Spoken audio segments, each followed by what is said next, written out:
जोहार साथियों, मैं हूँ विजय आसरा। झारखंड राज्य के पश्चिम सिंहभूम जिले से मैं बिलोंग करता हूँ। आज मैं भारत के सभी लोगों के समक्ष मैं आदिवासियों के विषय को लेकर के, आदिवासियों की समस्या को लेकर के मैं चर्चा करना चाहता हूँ। साथियों,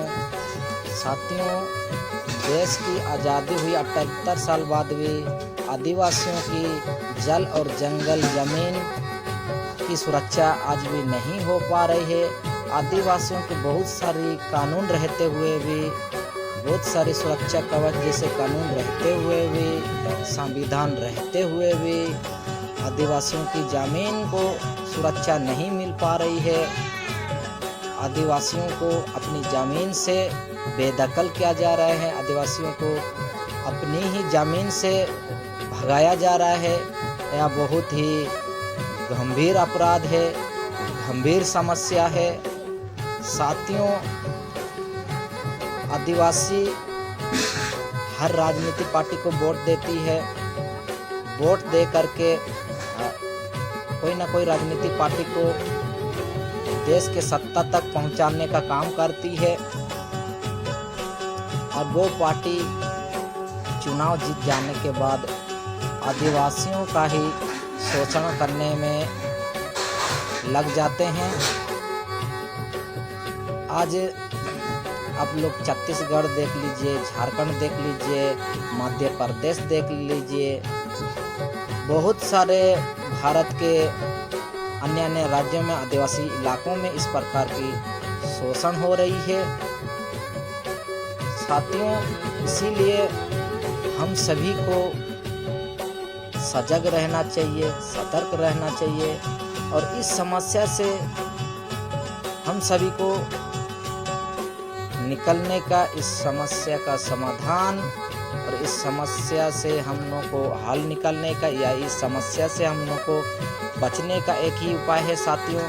वो उपाय है जिस प्रकार हमारे वीरों ने, जिस प्रकार हमारे वीरों ने, जैसे वीर बिरसा मुंडा, फूलो जानो, सिद्धू कान्हू, वीर बुद्धू भगत कोटो हो, जैसे वीरों ने अपने तरीके से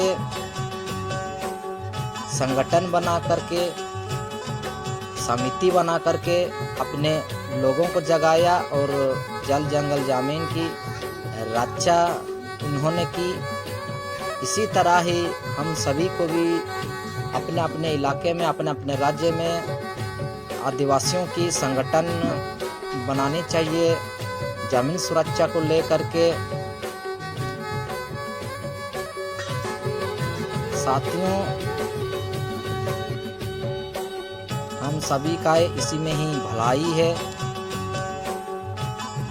हम लोग बहुत सारी सरकारों को देख लिए हैं, परंतु हमारी जमीन आज भी बच नहीं पा रही है। हमारे भारत देश में दो ही राष्ट्रीय पार्टियां हैं, भाजपा और कांग्रेस। दोनों की सरकार में आदिवासियों की जमीन सुरक्षा नहीं हुई। आदिवासियों की ज़मीन को लूटा गया, आदिवासियों की ज़मीन को कब्जा किया गया, चाहे डैम के नाम से हो, कारखाना के नाम से हो, विकास के नाम से हो, शहर बनाने का नाम से हो। बहुत सारा हमारे ज़मीन गैर आदिवासियों को दिया गया। पूंजीपति भी हमारे ज़मीन को ले लिए। तो साथियों, कानून के रास्ते पर चल करके, संविधान के रास्ते पर चल करके,